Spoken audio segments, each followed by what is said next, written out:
Hello guys, welcome to dream batch day 32। आज हम लोग आपके लिए लेकर आ गए हैं बेटा एक बहुत ही प्यारा सा टॉपिक बेटा, जिसका नाम है टॉपलिंग। ठीक है बेटा, टॉपलिंग हमारा एक ऐसा टॉपिक रहता है जो काफी सारे बच्चे स्किप कर देते हैं। ठीक है बेटा, बट टॉपलिंग एक अच्छा टॉपिक है समझने के लिए भी, और मतलब दिमाग भी एकदम ऐसा खोल देता है, जिंदगी रंगीन करने वाला टॉपिक है बेटा। तो चलिए बेटा, जिंदगी को और कर रंगीन कर जाए बेटा जिंदगी आज टॉपलिंग टॉपिक के नाम से। ठीक है बेटा, तो टॉपलिंग टॉपिक बेटा, फ्रेम देख लेते हैं। फ्रेम देखना बहुत ज्यादा जरूरी है बेटा, बहुत ज्यादा जरूरी है। ठीक है बेटा, ये हमारा बहुत प्यारा फ्रेम है बेटा, टॉपलिंग। ठीक है बेटा, आहा। तो बेटा टॉपलिंग क्या होता है मैं बताता हूं आप लोगों को। जैसे आप लोगों ने कभी देखा होगा कि बाई चांस आपका कोई बक्सा है, ऐसे करके ना, ऐसे करके कोई बक्सा रखा हुआ है ना बेटा, और हल्का सा फोर्स यहां पर लगा और बक्सा लुढ़क गया। बक्सा क्या हो गया बेटा? लुढ़क गया, ऐसे लुढ़क गया, है ना बेटा, ऐसे करके लुढ़क गया, है ना बेटा। आपने कभी कभी देखा होगा बेटा, कई बार ऐसा होता है, जैसे मान लीजिए ये आपका एक बक्सा है। ठीक है सर, ये आपका एक बक्सा है बेटा, बहुत प्यारा सा, अरे घुस जा अंदर। ठीक है बेटा, ये आपका एक बहुत प्यारा सा बक्सा है बेटा, है ना। इस पर हमने क्या करा बेटा, इसको ऐसे रखा, इस पर क्या लगाया, ऊपर से ये देखो, ये खुद ही टॉपल हो गया बेटा। ये क्या हो गया? खुद ही टॉपल हो गया ऐसे करके। ठीक है बेटा। अच्छा, कई बार आपने देखा होगा, जैसे हमारी ये बैटरी है बेटा, है ना, इस पर हल्का सा फोर्स लगाएंगे बेटा, इस पर हल्का सा फोर्स लगाएंगे, ऐसे ये देखो टॉपल हो गई, है ना बेटा। इसी चीज को बोलते हैं टॉपलिंग, इसी चीज को बोलते हैं टॉपलिंग बेटा, है ना। अब टॉपलिंग के लिए क्या क्या नेसेसरी कंडीशंस होती हैं, क्या क्या चीज करे जिससे टॉपल ना करे, ठीक है, ये सारी चीजें हम लोग देखते हैं। ठीक है बेटा, ध्यान से समझिएगा, ध्यान से समझिएगा कि भैया हमने बोला कि भाई मान लो हमारा ये एक बक्सा है। ठीक है बेटा, हमारा ये एक बक्सा है, ध्यान से समझना, बहुत ध्यान से। ठीक है, सारे कॉपी पेन छोड़ दो और सारा दिमाग यहीं लगाना बेटा। नीचे की तरफ इस पर लगेगा बेटा mg। कितना लगेगा? mg। ठीक है सर, ये वाला डिस्टेंस कितना ले लेते हैं? मान लो ये वाला डिस्टेंस मैंने ले लिया a। कितना ले लिया? a डिस्टेंस ले लिया। ठीक है। अच्छा, टॉपलिंग करवाने के लिए मैंने एक एक्सटर्नल फोर्स यहां से लगाया, कितना f लगाया, कोई दिक्कत नहीं है ना बेटा। एक नॉर्मल रिएक्शन इस पर जाएगा यूं करके, है ना बेटा, और फोर्स ऑफ फ्रिक्शन क्या आएगा बेटा? पीछे की तरफ। अब ध्यान से समझना, ध्यान से समझना बेटा। कई बार ऐसा होता है, जैसे स्टैंडर्ड सिचुएशन समझना कि बेटा इस एक्सिस के, अगर इस पॉइंट के अबाउट देखूंगा बेटा, इस पॉइंट के अबाउट, इस पॉइंट के अबाउट, है ना, मैं देखूं नॉर्मल रिएक्शन भी लग रहा है इसके एक्सिस के अबाउट, mg भी लग रहा है और फोर्स ऑफ फ्रिक्शन भी लग रहा है ना सर, इसी एक्सिस पर, है ना। तो बेटा एक बात बताएंगे, इन तीनों फोर्सेस का जो टॉर्क बनेगा इस एक्सिस के अबाउट, वो तो जीरो हो जाने वाला है। कितना हो जाने वाला है? जीरो हो जाने वाला है, कोई दिक्कत परेशानी वाली बात नहीं है। इस एक्सिस के अबाउट इन तीनों फोर्सेस का जो टॉर्क है वो तो जीरो हो जाएगा, क्योंकि perpendicular distance from axis of rotation zero है ना बेटा। Perpendicular distance from the axis of rotation कितना है बेटा? जीरो है, सिंपल सी बात है ना। अब ध्यान से देखिए सर, ध्यान से देखिए, अगर मैं बात करूं इस फोर्स की, है ना, इसका फोर्स ऐसे और परपेंडिकुलर डिस्टेंस देखो एक्सिस ऑफ रोटेशन से कितना a है ना सर। तो ये इस ऑब्जेक्ट को ऑब्वियस सी बात है इस तरफ घुमाने की कोशिश करेगा, यानी कि कैसे घुमाने की कोशिश करेगा? इस तरफ। कैसे है बेटा? ये क्लॉकवाइज है बेटा, ये इसको कैसे क्लॉकवाइज टॉर्क देने की कोशिश करेगा, है ना बेटा, ये हमारा क्लॉकवाइज टॉर्क देने की कोशिश करेगा। ठीक है सर, और इसी क्लॉकवाइज टॉर्क की वजह से हमारा क्या लगेगा बेटा? क्या होगा हमारा? ये टॉपल करेगा। ये क्या करेगा? टॉपल करेगा इस वाली एक्सिस के अबाउट। ठीक है सर। अच्छा, लेकिन यार कई बार ऐसा होता है कि भाई आप जैसे, अब मान लो, है ना, जैसे आपका बेड रखा होगा, है ना बेटा, ये भी तो कुछ ऐसा ही ऑब्जेक्ट है, लेकिन इस पर जब आप फोर्स लगाते हैं ऊपर से, तो ये टॉपल कर जाता है क्या? सोचो, ये टॉपल कर जाता है? बिल्कुल नहीं करता सर, बिल्कुल नहीं करता। ठीक है, और कुछ और कोई वो दें सर। मान लीजिए बेटा, मान लीजिए आपको कोई बक्सा रखा है ना बेटा, बड़ा बक्सा रखा है, उस पर आप ऊपर से फोर्स लगाते हैं तो सरकता है, वो टॉपल नहीं करता, वो टॉपल नहीं करता बेटा, है ना। तो सर ये क्या है भैया? यहां पर तो टॉपलिंग नहीं हो रही है ना, तो क्या हो रहा है ना। मैंने कहा यार एक बात समझो, एक बात समझना, बहुत ध्यान से एक बात समझना, कि एक क्लॉकवाइज टॉर्क है ना बेटा, एक क्लॉकवाइज टॉर्क की वजह से टॉपलिंग हो रही है ना। अच्छा, अगर मैं बेड पर या किसी बक्से पर फोर्स लगा रहा हूं और वो टॉपल नहीं कर रहा, यानी कि वहां पर इसको बैलेंस करने के लिए एक क्या आएगा बेटा? Unbalanced torque. ठीक है बेटा, क्या आएगा? अनबैलेंस्ड टॉर्क कह रहा हूं, एक एंटी क्लॉकवाइज टॉर्क आएगा, एंटी क्लॉकवाइज टॉर्क आएगा, कोई दिक्कत परेशानी वाली बात नहीं है बेटा, है ना। इस क्लॉकवाइज टॉर्क को बैलेंस करने के लिए क्या आएगा? एक एंटी क्लॉकवाइज टॉर्क आएगा। अच्छा सर एक बात समझिए, एंटी क्लॉकवाइज टॉर्क तो तब आएगा ना जब कोई फोर्स लगेगा। यहां पर मैं और कोई फोर्स तो लगा नहीं रहा हूं सिस्टम में, है ना। अब पता उसको काउंटर करने के लिए क्या होता है, ये जो नॉर्मल रिएक्शन है, नॉर्मल रिएक्शन हरकत करता है। नॉर्मल रिएक्शन सेंट्रल एक्सिस से थोड़ा इस तरफ शिफ्ट हो जाता है। कैसे शिफ्ट हो जाता है बेटा, ये इस तरफ से ये ऐसे, इसको डॉटेड कर देता हूं, ठीक है बेटा, ये ऐसे से ऐसे शिफ्ट हो जाता है, ठीक है बेटा। नॉर्मल रिएक्शन ऐसे शिफ्ट हो जाता है, समझ आया ना। पहले जो हमारा नॉर्मल रिएक्शन था बिल्कुल सेंटर के साथ साथ लग रहा था, अब ये जो नॉर्मल रिएक्शन है ये कितना शिफ्ट हो जाता है सर, ये शिफ्ट हो जाता है एक्स डिस्टेंस, ठीक है। अच्छा सर एक्स डिस्टेंस शिफ्ट करने से क्या हुआ, एक्स डिस्टेंस शिफ्ट करने से क्या हुआ, मैंने कहा बेटा perpendicular distance from the axis of rotation x हो गया, है ना, और जो फोर्स है बेटा वो कितना हो गया, एन हो गया। तो ये हमारा एंटी क्लॉकवाइज टॉर्क जनरेट करेगा, है ना बेटा।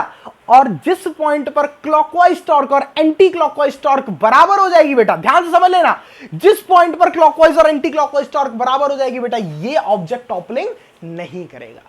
समझ में आ रहा है ना सब बच्चों को, बहुत ही प्यारे तरीके से, है ना। मैं क्या बोल रहा हूं कि सर अगर मान लीजिए नॉर्मल रिएक्शन आपका सेंटर पे ही रहता, है ना, तो टॉपलिंग होना लाजमी था कि भैया ये क्लॉकवाइज टॉर्क जनरेट कर रहा है, टॉपलिंग होगा ही होगा।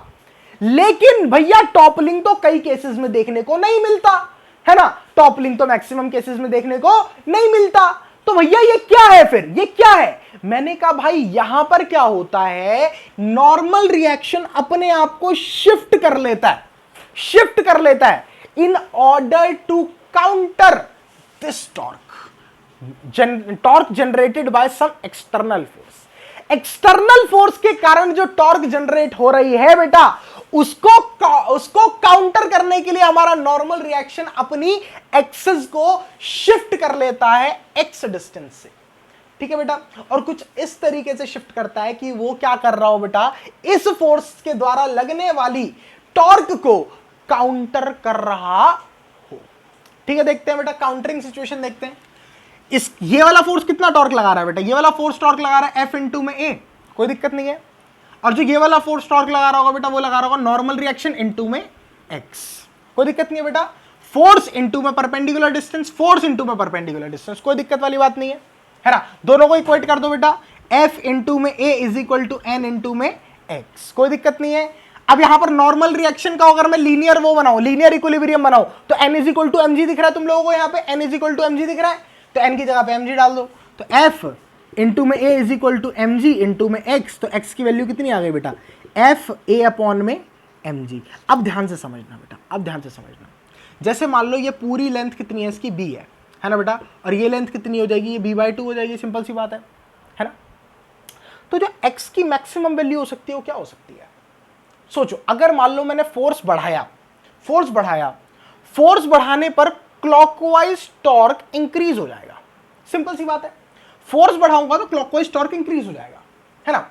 अब भाई नॉर्मल रिएक्शन की वैल्यू तो फिक्स है mg, है ना, वेरिएबल क्या है बेटा, वेरिएबल क्या x, है ना बेटा। तो होगा क्या, नॉर्मल रिएक्शन अपने आप को थोड़ा सा और इधर शिफ्ट कर लेगा, है ना बेटा, x बढ़ जाएगा, यहां से क्या बढ़ेगा बेटा, x बढ़ेगा, ठीक है बेटा, और उसकी वजह से हमारा एंटी क्लॉकवाइज टॉर्क बढ़ेगा, ठीक है। ध्यान से समझना मैं क्या समझा रहा हूं, ध्यान से समझना, मैं एक बहुत ही बारीक मुद्दा समझा रहा हूं। मैंने कहा अगर मान लो मैंने यहां से f बढ़ाया, फोर्स बढ़ाया, ठीक है बेटा, फिर भी मैंने देखा कि टॉपलिंग नहीं हो रही, तो वहां पे क्या हो रहा होगा, देखो। तो मैंने f बढ़ाने का मतलब है a तो फिक्स है ना, यानी कि मैंने क्लॉकवाइज टॉर्क बढ़ा दी, ठीक है सर। अब इसको काउंटर करने वाली एंटी क्लॉकवाइज टॉर्क भी बढ़ गई होगी क्योंकि टॉपलिंग तो कर नहीं रहा, है ना बेटा। अब ध्यान से समझना बेटा, ध्यान से समझना कि हुआ क्या कि भैया एंटी क्लॉकवाइज टॉर्क बढ़नी चाहिए क्योंकि टॉपलिंग नहीं हो रही है, इसको काउंटर पूरा कर रहा है, अभी भी काउंटर पूरा दे रहा है ना। तो काउंटर कैसे दे रहा है बेटा, वो यहां पर जो एंटी क्लॉकवाइज टॉर्क है बेटा, ध्यान से समझना बेटा, एंटी क्लॉकवाइज टॉर्क है वो कितना, नॉर्मल रिएक्शन इनटू एक्स, ठीक है, नॉर्मल रिएक्शन इनटू एक्स था यहां पे, एन इनटू में परपेंडिकुलर डिस्टेंस एक्स। अब देखो एन की जो वैल्यू है बेटा वो तो फिक्स है mg, क्योंकि लीनियर इक्विलिब्रियम में तो बनाना है ना। अगर n ज्यादा बढ़ गया तो mg से ज्यादा बढ़ गया तो भैया उड़ जाएगा तो, है ना। अच्छा, तो क्या करता है, नॉर्मल रिएक्शन को अपने आप को थोड़ा सा और इस तरफ शिफ्ट कर लेता है, यानी कि क्या बढ़ा लेता है, अपना x बढ़ा लेता है ना। जहां थोड़ा शिफ्ट किया भाई थोड़ा और शिफ्ट कर लेगा, क्या हो गया, है ना सर, थोड़ा सा और शिफ्ट कर लेगा, थोड़ा सा और शिफ्ट कर लिया इसने, ठीक है सर, कोई दिक्कत नहीं है। तो x के बढ़ने से हमारा एंटी क्लॉकवाइज टॉर्क और बढ़ जाता है, फिर भी हमारी ये कंडीशन क्या रहती है, मेंटेन्ड रहती है। ठीक है बेटा, क्योंकि टॉपलिंग नहीं हो रही। ये वाली कंडीशन किसके लिए बेटा, for no toppling, for no toppling. ठीक है बेटा, अच्छा अब ध्यान से समझना, x की वैल्यू मैक्सिमम कितनी जा सकती है बेटा, x की वैल्यू मैक्सिमम यहां तक जा सकती है, इससे ज्यादा तो नहीं जा सकती। बॉडी के बाहर तो नॉर्मल रिएक्शन नहीं लगेगा, है ना बेटा। तो x की जो मैक्सिमम वैल्यू हो सकती है बेटा, x हमेशा क्या होना चाहिए बेटा, लेस देन और इक्वल टू b/2। ये वाली कंडीशन समझ में आ रही है बेटा, है ना। x की वैल्यू हमेशा less than equal to b/2 होगी, है ना बेटा। तो अब ध्यान से समझो बेटा, ध्यान से समझो। अब जैसे ही मैं फोर्स बढ़ाता गया, x भी अपनी वैल्यू, नॉर्मल रिएक्शन भी अपनी एक्सिस को शिफ्ट करता गया, लेकिन नॉर्मल रिएक्शन एक हद तक शिफ्ट कर सकता है, कहां तक, x b/2 तक। ठीक है बेटा, b/2 तक। ठीक है बेटा, b/2 तक ही शिफ्ट कर सकता है बेटा, जो अपना x है अपने आप को। ठीक है बेटा, एक्सिस जो है सिर्फ b/2 तक शिफ्ट कर सकता है, पूरा b है, ये b/2 है, b/2 तक शिफ्ट कर सकता है। अब मान लो किसी एक पर्टिकुलर फोर्स की वैल्यू पर, है ना, इसने अपने आप को b/2 पे शिफ्ट कर लिया। ठीक है बेटा, है ना, यानी कि अगर मैं x की वैल्यू यहां पर कितनी डाल दूं, b/2 डाल दूं बेटा, डाल के देखते हैं बेटा, maximum value for maximum value, है ना, डाल के देखते हैं बेटा, f अपॉन में a और mg, और यहां पर क्या आ जाएगा, b/2। ठीक है दी, इसको यहां पर भेज दो, इसको नीचे भेज दो, ये क्या आ जाएगा बेटा, ये आ जाएगा mg इंटू में b अपॉन में 2a। ये हमारा किसकी वैल्यू आ जाएगी, फोर्स की वैल्यू आ जाएगी। ये हमारे फोर्स की वो मैक्सिमम वैल्यू हो सकती है बेटा, जिस पर टॉपलिंग नहीं होगी, है ना। और इसके बाद अगर आप थोड़ा सा भी फोर्स लगाएंगे तो बेटा वो टॉपलिंग करेगा ही करेगा। समझ आ रहा है ना बेटा, वो टॉपलिंग करेगा ही करेगा। आप चाहे कुछ भी कर लें, वो आपका टॉपलिंग डेफिनेटली करेगा, कोई दिक्कत परेशानी वाली बात नहीं होगी, ये आपका टॉपलिंग जरूर करेगा बेटा। अगर आपका फोर्स किसके बराबर हो गया बेटा, किससे ज्यादा हो गया, mgb अपॉन में 2a के बराबर हो गया एक्सटर्नल फोर्स और फ्रिक्स और इस एक्सिस के अबाउट, ठीक है बेटा, तो आपकी टॉपलिंग जरूर होगी सर, क्योंकि अब और शिफ्ट नहीं कर सकता ना नॉर्मल रिएक्शन अपने आप को इस तरफ। ठीक है बेटा, तो ये तो थी अपनी टॉपलिंग की केस। ठीक है बेटा, बहुत बढ़िया तरीके से हमने, बहुत बढ़िया तरीके से। अब यार हमारा एक केस और आता है कि जब हमारा ब्लॉक, ये हमारा एक ब्लॉक हो और वो इंक्लाइंड प्लेन पे हो, है ना, और मैं कंडीशंस बनाना चाहता हूं कि भैया वो पहले स्लाइड करे उसके बाद टॉपल करे, पहले स्लाइडिंग हो फिर टॉपलिंग हो, ये मैं कंडीशन बनाना चाहता हूं। तो उसकी कंडीशंस कैसे लिखेंगे, चलिए बेटा देखते हैं। ठीक है, चलो, बढ़िया टॉपिक है बेटा ये, है ना, अच्छा टॉपिक है ना। आप लोगों को समझ में आ रहा हो तो बेटा लाइक वाइक कर देना है, और लाल सा कलर का सब्सक्राइब का बटन दिख रहा है बेटा, उसको दबा के ऐसे सफेद सा कर दो बेटा, है ना। सफेद कलर से मेरे को बहुत प्यार है बेटा, लाल कलर से बहुत इरिटेशन सी होती है, तो लाल कलर दबा दो बेटा, सफेद सफेद कर दो उसको, बढ़िया वो ग्रेइश कर दो, मजा आता है उस कलर में। इसलिए मैंने टी शर्ट भी ग्रे पहनी है बेटा, क्योंकि दबाने के बाद वो उसी कलर का हो जाएगा। ठीक है बेटा, हाँ। तो अब मैंने क्या बोला भाई, ये मेरा क्या है, ये मेरा एक प्लेन है, ठीक है बेटा, इंक्लाइंड प्लेन है, ये मेरा एंगल है थीटा। यहां पर मैंने क्या रखा हुआ है, यहां पर मैंने एक ब्लॉक रखा हुआ है जिसकी हाइट कितनी है सर, जिसकी हाइट h है, और ये वाला डिस्टेंस मान लेते हैं a। ठीक है बेटा, और यहां से मैंने क्या बोला बेटा, यहां से ये, इस पर कोई भी फोर्स एक्स्ट्रा नहीं लग रहा।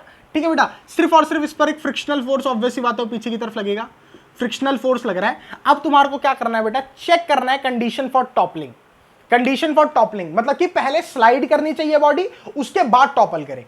चलो फटाफट फटाफट, चलिए सर ध्यान देते हैं इस क्वेश्चन पे बहुत अच्छी तरीके से, है ना। देखो देखो, ये वाली वैल्यू इसकी a है, कोफिशिएंट ऑफ फ्रिक्शन इस सरफेस का कितना दे रखा है, म्यू दे रखा है। ठीक है, ध्यान से देखना, इस सरफेस पर भैया नीचे की तरफ कुछ क्या आएगा, mg sin थीटा आएगा। ठीक है बेटा, और यहां की तरफ क्या आएगा बेटा, ये हमारा क्या बन जाएगा, mg cos थीटा। अच्छा, अब ध्यान से समझिएगा, ध्यान से समझिएगा बेटा, हुआ क्या कि भैया अगर मुझे सबसे पहले स्लाइडिंग करानी है बेटा, सबसे पहले स्लाइडिंग करानी है ना, तो स्लाइडिंग के केस के लिए हमारा जो mg sin थीटा है वो ज्यादा होना चाहिए और फोर्स ऑफ फ्रिक्शन कम होना चाहिए, है ना बेटा। क्योंकि अगर मान लो फोर्स ऑफ फ्रिक्शन और mg sin थीटा बैलेंस हो गए तो वो तो टिका रहेगा एक जगह। लेकिन भैया होना क्या चाहिए, होना ये चाहिए कि mg sin थीटा ज्यादा हो और फोर्स ऑफ फ्रिक्शन कम हो, तब तो स्लाइडिंग शुरू होगी। तो मुझे एक चीज समझ में आ गई, चीज समझ में आ गई कि mg sin theta must be greater than force of friction, कोई दिक्कत नहीं है। तो यहां पर एक बात समझ में आई मेरे को कि mg sin थीटा, है ना, must be greater than force of friction की वैल्यू क्या आ जाएगी, mu into mg cos theta. ठीक है बेटा, तो यहां पर क्या आ जाएगा, mu greater than tan theta, तो mu less than tan theta आ गया बेटा, ये वाली value mu less than tan theta आ गई, कोई दिक्कत परेशानी नहीं है बेटा, कोई दिक्कत परेशानी नहीं है, ठीक है सर।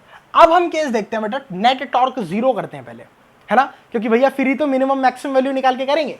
अब ध्यान से देखो बेटा, इस वाले पॉइंट के अबाउट देख लो, नॉर्मल रिएक्शन मान लेते हैं, ऐसे लग रहा होगा, ठीक है बेटा, कितना डिस्टेंस शिफ्ट हुआ, ये वही एक्स डिस्टेंस शिफ्ट हुआ, ठीक है। अब ध्यान से देखो, इस पॉइंट के अबाउट अगर मैं बात करूं, mg sin थीटा और mg cos थीटा तो कुछ लगाएंगे नहीं, सिंपल सी बात है ना।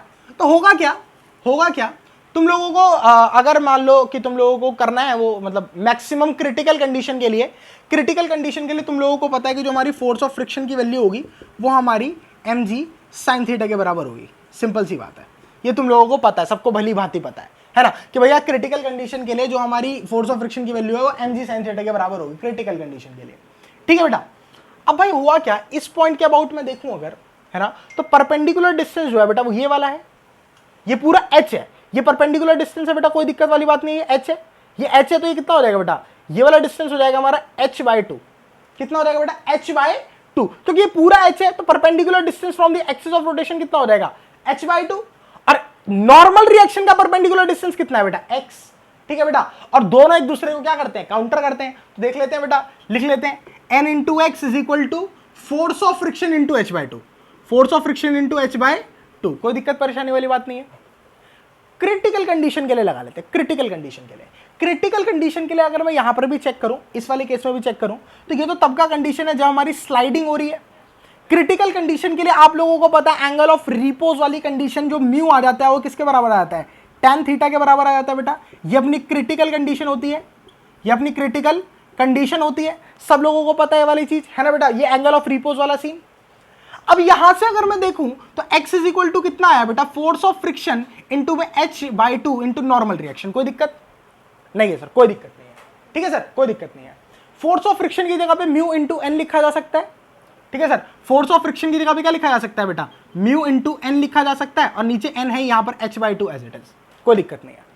अच्छा, अब भाई मुद्दा क्या है बेटा, एन से एन कैंसिल हो गया, तो x is equal to mu h/2 आया, म्यू h/2 आया।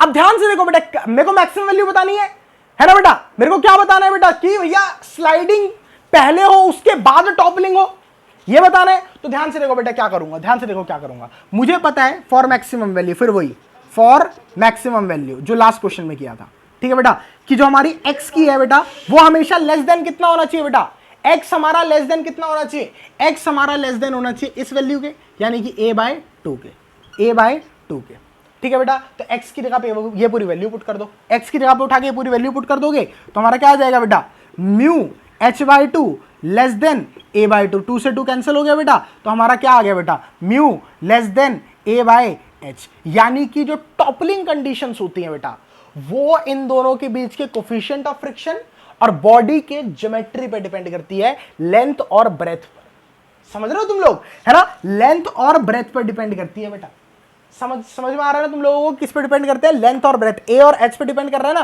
तो किस पे डिपेंड कर रहा है बेटा, कोफिशिएंट ऑफ फ्रिक्शन, और साथ साथ किस पे डिपेंड कर रहा है बेटा, किस पे डिपेंड कर रहा है, ज्योमेट्री ऑफ ऑब्जेक्ट पर, किस पे डिपेंड कर रहा है, ज्योमेट्री ऑफ ऑब्जेक्ट पर, ठीक है बेटा। तो ये आपका एक बहुत ही प्यारा, बहुत ही छोटा सा टॉपलिंग का क्वेश्चन बेटा, ठीक है बेटा, टॉपलिंग का क्वेश्चन, ठीक है जी। चलिए थोड़ा सा और चलते हैं आगे, थोड़ा सा और चलते हैं, है ना सर। अगर ये तो आपने बताया कि किसी भी square type body, cuboidal body, इस तरीके की बॉडीज पर अगर मैंने एक फोर्स लगाया है ना, और उसके बाद उसके टॉपल करने के चांसेस क्या हैं, है ना। अच्छा, लेकिन सर अगर मान लीजिए मैंने एक सर्कुलर, अगर एक रोलिंग बॉडी ही थी जिसका मोमेंट ऑफ इनर्शिया आई था, है ना सर, उस पर मैंने क्या कर दिया, एक फोर्स लगा दिया बेटा, क्या कर दिया, उस पर एक फोर्स लगा दिया सर, ठीक है, तब हमारी कंडीशन क्या बनेगी, देखते हैं, ठीक है, देखते हैं सर। चलिए सर देखते हैं, यहां पर देखते हैं सर। मैंने कहा कि मान लीजिए आपका एक ऑब्जेक्ट है, ठीक है सर, यहां पर रोल कर रहा है, रोलिंग मोशन दे रहा है, ठीक है जी। फोर्स ऑफ फ्रिक्शन मान लेते हैं, यहां पर फोर्स लग रहा है ऐसे, F कितनी हाइट पर बेटा, ये सेंटर से x हाइट पर फोर्स लग रहा है, इसका रेडियस कितना है बेटा, यहां से r रेडियस है, ठीक है। अब पता है किस में हेल्प करेगा तुम लोगों को, है ना, एकदम जज करने में कि फ्रिक्शन कहां लग रहा है, ठीक है बेटा, ये हेल्प करेगा तुम्हारे को क्या जज करने में कि फ्रिक्शन कहां लग रहा है। देखो बेटा देखते ही बता दोगे फ्रिक्शन कहां लग रहा है बेटा, सिर्फ एक छोटा मोटा कैलकुलेशन करना होगा। अच्छा, रेडियस ऑफ गायरेशन सब लोगों को पता है, ठीक है बेटा, कि मोमेंट ऑफ इनर्शिया जो होता है बेटा उसको मैं एम के स्क्वायर भी लिख सकता हूँ रेडियस ऑफ गायरेशन के फॉर्म में। के हमारा रेडियस ऑफ गायरेशन होता है, जिसको नहीं पता छोटा सा बता देता हूँ। जैसे मान लो स्फीयर का मोमेंट ऑफ इनर्शिया कितना है बेटा, एम आर स्क्वायर और 2/5 होता है, ठीक है बेटा। और इसको इससे इक्वेट करूंगा ना बेटा, इसको इससे, जैसे एक स्फीयर है, ठीक है बेटा, इसका एक स्फीयर है ना, और रेडियस ऑफ गायरेशन, यानी कि अगर मैं इसको इससे इक्वेट करूंगा तो के की वैल्यू कितनी आ जाएगी, के की वैल्यू आ जाएगी आर अंडर द रूट 2/5। तो स्फीयर का जो रेडियस ऑफ गायरेशन होता है बेटा वो आर अंडर द रूट 2/5 होता है, ठीक है ना, हम ये कहते हैं, ठीक है बेटा। इसका पूरा डिटेल में भी हम लोग सब चर्चा करेंगे, उसकी चिंता मत करो, ठीक है बेटा। बट फिलहाल के लिए आप लोगों को यही समझना है कि भैया यहाँ पर आप स्फीयर के लिए moment of radius of gyration आपका क्या बनेगा, आर अंडर द रूट 2/5। ऐसी अगर मैं एक डिस्क की बात करूं, डिस्क कितना होता है, mr²/2, तो उसके लिए रेडियस ऑफ गायरेशन कितना होगा, r/√2, ठीक है बेटा। हॉलो स्फीयर के लिए कितना होगा बेटा, r अंडर द रूट 2/3, ठीक है बेटा। इस तरीके से बनेगा। अगर हमारा सॉलिड सिलेंडर है बेटा तो उसके लिए हमारा रेडियस ऑफ गायरेशन क्या बनेगा, रेडियस ऑफ गायरेशन बनेगा r/√2, है ना बेटा। हॉलो सिलेंडर है तो सिर्फ r, ठीक है बेटा। तो इस तरीके से चीजें बनेंगी, ठीक है। अब ध्यान से समझते हैं, यहां पर ध्यान से समझते हैं। मैंने क्या बोला, मान लेते हैं कि इसमें फोर्स ऑफ फ्रिक्शन लगा आगे की तरफ, मान लेते हैं फोर्स ऑफ फ्रिक्शन आगे की तरफ लगा, ठीक है बेटा। अच्छा, और मैंने बोला भाई इसका जो मास है कितना है, m मास है। कितना मास है बेटा, m मास है ना। तो इसका जो लीनियर एक्सेलरेशन होगा बेटा, लीनियर एक्सेलरेशन वो कैसे देंगे बेटा, वो हम देंगे फोर्स प्लस में फोर्स ऑफ फ्रिक्शन अपॉन में m। कोई दिक्कत परेशानी वाली बात नहीं है, ये अपना लीनियर एक्सेलरेशन हो गया। लीनियर उससे एक वो बना ली, फिर एक रोटेशनल से बना लूंगा। सिंपल सी यही चीज तो बताई थी रोलिंग मोशन में, कि एक आप लीनियर से बना लीजिए, एक आप रोटेशनल से बना लीजिए और आपका काम हो जाएगा, है ना। अच्छा, रोटेट कर रही है इस एक्सिस के अबाउट, एक्स एक्सिस के अबाउट टॉर्क लिखते हैं, टॉर्क लिखते हैं। तो ये वाला फोर्स जो है इसको आगे की तरफ घुमाने की कोशिश कर रहा है, और जो ये वाला टॉर्क है जो इसको पीछे की तरफ घुमाने की कोशिश कर रहा है ना। यानी कि एक पॉजिटिव लेना पड़ेगा, एक नेगेटिव लेना पड़ेगा। तो देखो बेटा, है ना, यहां से फोर्स इस तरफ लग रहा है बेटा, है ना, और परपेंडिकुलर डिस्टेंस कितनी है, x, तो f इंटू में x, ठीक है सर, माइनस, क्योंकि ये इसको अपोजिट डायरेक्शन में घुमाने की कोशिश कर रहा है, क्या है बेटा, फोर्स ऑफ फ्रिक्शन इंटू में ये कितना है बेटा, डिस्टेंस, ये डिस्टेंस है r, कितना है बेटा, r, ठीक है। अच्छा, टॉर्क इज इक्वल टू तुम्हें पता है बेटा आई अल्फा होता है, तो फोर्स इंटू में x इंटू में फोर्स ऑफ फ्रिक्शन इंटू में r, और यहां पर अल्फा की वैल्यू कितनी आ जाएगी बेटा, अल्फा की वैल्यू आपकी आ जाएगी f x माइनस में फोर्स ऑफ फ्रिक्शन इंटू में r अपॉन में i, और i को हम लोग क्या लिखते हैं बेटा, m के स्क्वायर। तो यहां पर मैंने लिख दिया m के स्क्वायर, ये आपकी अल्फा की वैल्यू आ गई, ठीक है बेटा। अब नो स्लिपिंग का केस क्या होता है, नो स्लिपिंग का केस होता है बेटा a is equal to alpha r, ठीक है ना बेटा। नो स्लिपिंग का केस यही होता है ना सर। तो a इज इक्वल टू कितना, a की वैल्यू है तो बेटा f प्लस में फोर्स ऑफ फ्रिक्शन अपॉन में mass is equal to alpha की जगह पे a वाली वैल्यू लगा दो, f इंटू में x माइनस में फोर्स ऑफ फ्रिक्शन इंटू में r अपॉन में m के स्क्वायर। तो m से m कैंसिल हो गया, कोई दिक्कत वाली बात नहीं है ना बेटा।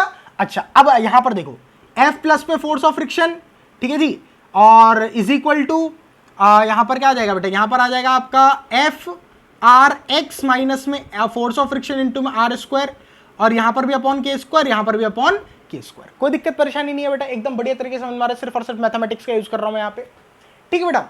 अब फोर्स ऑफ फ्रिक्शन वाले टर्म्स इस तरफ ले जाओ और बाकी सारे टर्म्स इस तरफ ले आओ, ठीक है। अब देखिए सर, इसको आप रीअरेंज कर लो, सारे एफ वाले एक तरफ ले जाओ, फोर्स ऑफ फ्रिक्शन वाले एक तरफ ले जाओ, ठीक है बेटा, है ना। तो अब एक काम करो बेटा, एफ वाला इधर ले जाओ, फोर्स ऑफ फ्रिक्शन वाला इधर ले आओ, तो यहां पर क्या आ जाएगा बेटा, फोर्स ऑफ फ्रिक्शन, और यहां पर आ जाएगा 1 माइनस, यहां पर x तो नहीं था ना, ठीक है बेटा, आर स्क्वायर प्लस में आर स्क्वायर के स्क्वायर, है ना बेटा। ये इस तरफ आ गया, फोर्स ऑफ फ्रिक्शन कॉमन आ गया इसमें से, और यहां पर f यहां से कॉमन आ गया, यहां पर आपका बचा आर एक्स के स्क्वायर माइनस 1, ठीक है बेटा। अब ध्यान से देखो बेटा, फोर्स ऑफ फ्रिक्शन की जो वैल्यू है बेटा, फोर्स ऑफ फ्रिक्शन की जो वैल्यू है वो क्या है बेटा, फोर्स आर एक्स अपॉन में के स्क्वायर माइनस 1 अपॉन में 1 प्लस में आर स्क्वायर अपॉन में के स्क्वायर। अब ध्यान से देखो बेटा, अब ध्यान से देखो, होता क्या है कि इसमें से ये वाली वैल्यू तो कभी नेगेटिव आएगी नहीं, फोर्स की वैल्यू कभी नेगेटिव नहीं होती, सिर्फ ये वाली वैल्यू नेगेटिव पॉजिटिव हो सकती है, क्योंकि इसमें नेगेटिव का साइन है बीच में, है ना। तो अगर ये वाली वैल्यू नेगेटिव आएगी तो फ्रिक्शन नेगेटिव आएगा, ये वाली वैल्यू पॉजिटिव आएगी तो फ्रिक्शन पॉजिटिव आएगा। तो ध्यान से देखो बेटा, अगर मैंने बोला कि जो आर एक्स है, ये जो आर एक्स अपॉन में के स्क्वायर माइनस 1, ये वाली जो वैल्यू है बेटा, अगर ये ग्रेटर देन 0 आती है, ये क्या आती है, ग्रेटर देन 0, तो यानी कि जो डायरेक्शन मैंने फ्रिक्शन की ली थी वो डायरेक्शन सही है, वो डायरेक्शन एकदम करेक्ट है, यानी कि ये वाला जो केस बनेगा ये हमारा क्या हो जाएगा बेटा, फॉरवर्ड फ्रिक्शन का, फॉरवर्ड फ्रिक्शन का, ठीक है। अच्छा, और साथ ही साथ अगर मैं बोलूं यहां से, है ना, कि अगर यही वैल्यू rx -1 और यहां से k स्क्वायर, है ना बेटा, यही वैल्यू लेस देन 0 आती है बेटा, तो ये हमारा हो जाएगा बेटा बैकवर्ड फ्रिक्शन का, क्योंकि ये फ्रिक्शन की वैल्यू नेगेटिव हो जाएगी, यानी कि मैंने जो फ्रिक्शन की डायरेक्शन ली है बेटा वो गलत ली है, ठीक है बेटा। ये b की डायरेक्शन, ये बैकवर्ड फ्रिक्शन हो जाएगा, बैकवर्ड फ्रिक्शन हो जाएगा, ठीक है बेटा, ये हमारा बैकवर्ड फ्रिक्शन हो जाएगा। कोई दिक्कत परेशानी वाली बात नहीं है, एकदम बढ़िया तरीके से मैंने एक केस बना लिया, है ना, और मेरे हिसाब से यहां पर कोई भी आप लोगों को दिक्कत या परेशानी का सामना नहीं करना पड़ेगा, है ना बेटा।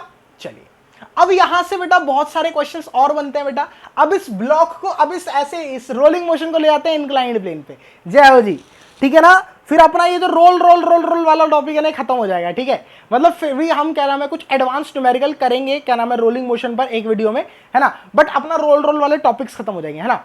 चलो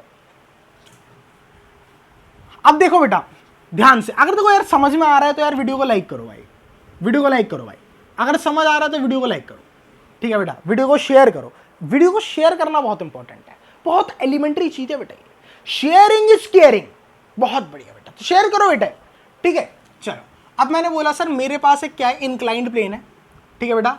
इस पर मैं क्या ले गया बेटा, इस पर मैं एक रोलिंग ऑब्जेक्ट ले गया, एंगल थीटा दे रखा है, इस पर मैं एक रोलिंग ऑब्जेक्ट ले गया ऐसे करके, इसका रेडियस कितना है, इसका रेडियस r है ना। नीचे की तरफ क्या लग रहा है बेटा, नीचे की तरफ वही mg sin थीटा लग रहा है, पीछे की तरफ क्या लग रहा है बेटा, पीछे की तरफ फोर्स ऑफ फ्रिक्शन लग रहा है, नीचे की तरफ क्या लग रहा है बेटा, नीचे की तरफ mg cos थीटा लग रहा है, ऊपर की तरफ वही नॉर्मल रिएक्शन लग रहा है, कोई दिक्कत परेशानी नहीं है, ठीक है बेटा।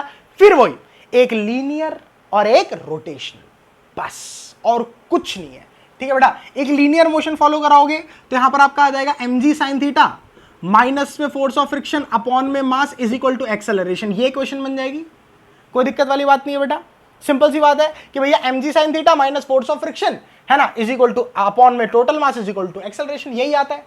अच्छा जी, इसके बाद आपका क्या बनेगा, इसके बाद आपका यहां से बनेगा अगर मैं अल्फा की बात करूं तो यहां पर सिर्फ फोर्स ऑफ फ्रिक्शन ही है बेटा जो इस एक्सिस के अबाउट टॉर्क प्रोवाइड करा रहे हैं, है ना बेटा। तो टॉर्क इज इक्वल टू क्या लिखेंगे, फोर्स ऑफ फ्रिक्शन इनटू में आर, ठीक है बेटा। तो टाउ इज इक्वल टू क्या होता है, I alpha is equal to force of friction into में आर, तो अल्फा की वैल्यू कितनी आ गई, फोर्स ऑफ फ्रिक्शन इनटू में आर अपॉन में आई, कोई दिक्कत नहीं है बेटा, है ना। इसको मोमेंट ऑफ इनर्शिया के टर्म में ही करते हैं, काफी लोग इसको एम के स्क्वायर के टर्म्स में भी करते हैं, बट छोड़ दो उसको, ठीक है। अच्छा अब इसके बाद अगर मैं बोलूं कि ये प्योर रोलिंग मोशन है तो वही अगर आप बोले तो alpha R is equal to A के बराबर पुट कर सकते हैं, फिर आप वहां से फोर्स ऑफ फ्रिक्शन की वैल्यू निकाल लो चाहो तो, है ना। लेकिन कई लोग क्या पूछते हैं, सिर्फ और सिर्फ एक्सेलरेशन पूछते हैं, कई बार सिर्फ और सिर्फ एक्सेलरेशन पूछने में आता है, तो उसका केस आप कैसे सॉल्व करेंगे यहाँ पे, तो उसका केस आप लोग सॉल्व करेंगे यहाँ से एक्सेलरेशन की वैल्यू को ऐसे ही रहने देंगे, mg sin theta minus force of friction की जगह पे क्या डाल सकते हैं, फोर्स ऑफ फ्रिक्शन की जगह पे हम लोग डाल सकते हैं आई अल्फा अपॉन में आर, ठीक है। तो डाल दीजिए आई अल्फा अपॉन में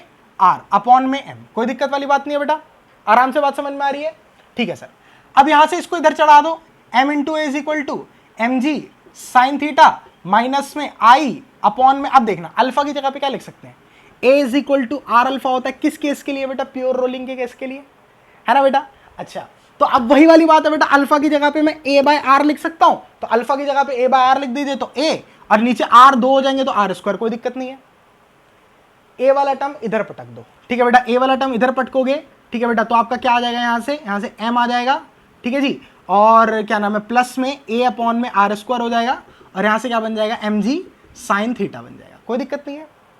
अब मास को डिवाइड कर दो, यहाँ पर मास आ जाएगा, यहाँ पर मास आ जाएगा, ये वाला, ठीक है ना। तो यहाँ से ये तो कट के 1 हो गया, तो एक्सेलरेशन की वैल्यू कितनी आ गई बेटा, ये नहीं है बेटा, यहाँ पे आई आएगा, एक्सेलरेशन की वैल्यू कितनी आ गई, g साइन थीटा अपॉन में 1 प्लस में आई बाय एम आर स्क्वायर, लीजिए सर ये आपकी एक्सेलरेशन की वैल्यू आ गई कि किस एक्सेलरेशन से हमारा जो है बेटा डिफरेंट ऑब्जेक्ट्स रोल करते हुए नीचे आएंगे बेटा। अगर आपका सिलेंडर आ रहा है तो आप यहाँ पे आई सिलेंडर का डाल दो, अगर आपका स्फीयर आ रहा है तो आई स्फीयर का डाल दो, रिंग आ रही है तो आई रिंग का डाल दो, डिस्क आ रहा है तो आई डिस्क का डाल दो, सिंपल सी बात है। मोमेंट ऑफ इनर्शिया आपको सब चीजों के पता है ना बेटा। तो आप लोग ऐसे कर सकते हैं इस क्वेश्चन को, ठीक है, क्योंकि कई बार पूछता है कि भैया नीचे आएगा सबसे ज्यादा काइनेटिक एनर्जी किसकी होगी, सबसे ज्यादा एक्सेलरेशन किसका होगा, सबसे ज्यादा वेलोसिटी किसकी होगी, तो आप सारी चीजें यहां से निकाल सकते हो, ठीक है बेटा, सब सारी चीजें यहां से निकाल सकते हो। एक्सेलरेशन सबका पता चल जाएगा तीनों का आपको, है ना बेटा, हर चीज का एक्सेलरेशन पता लगा सकते हो। इनिशियली जीरो वेलोसिटी छोड़ा होगा, डिस्टेंस आपको दिए रखा है, ठीक है, डिस्टेंस आपका ये है d, ठीक है बेटा, इक्वेशन ऑफ मोशन लगा लो, v square minus u square equal to 2s, तो फाइनल वेलोसिटी मिल जाएगी किसकी सबसे ज्यादा होगी। काइनेटिक एनर्जी पूछा तो हाफ एम वी स्क्वायर करके, वो वेलोसिटी तो तुम्हारे को पता ही है, हाफ एम वी स्क्वायर करके काइनेटिक एनर्जी निकाल लेना, खत्म हो गई बात। झंझट नहीं है, झंझट नहीं है किसी भी चीज का, बस तुम्हारे को चीजें आनी चाहिए, ठीक है बेटा, बस तुम्हारे को चीजें आनी चाहिए मेरे हिसाब से, ठीक है ना। तो कोई दिक्कत परेशानी वाली बात नहीं। अगर आप इसको फोर्स ऑफ फ्रिक्शन के टर्म में ही रखते और इसमें पुट कर देते तो देखो आपका रिजल्ट क्या आता, यहां पर एक ही जगह पे रख देते mg sin थीटा अपॉन में m, और यहां पर क्या आ जाता माइनस में फोर्स ऑफ फ्रिक्शन, टोटल ले लेते ना, माइनस में फोर्स ऑफ फ्रिक्शन अपॉन में यहां से m आ जाता is equal to r as it is, और अल्फा की वैल्यू कितनी है बेटा ये, तो हमारा आ जाता फोर्स ऑफ फ्रिक्शन इंटू में r अपॉन में i, और एक r यहां पर और है तो r स्क्वायर हो गया, ठीक है, कोई दिक्कत नहीं था, है ना। अब इसके बाद अगर मेरे को फोर्स ऑफ फ्रिक्शन निकालना था तो सारी टर्म्स उधर ले जाते, तो यहां पर बचता g sin theta is equal to force of friction into में r स्क्वायर अपॉन में i, और यहां पर बचता प्लस का फोर्स ऑफ फ्रिक्शन अपॉन में m, ठीक है बेटा, मैंने ये m और इसके साथ m लेके इसको उधर भेज दिया, ठीक है।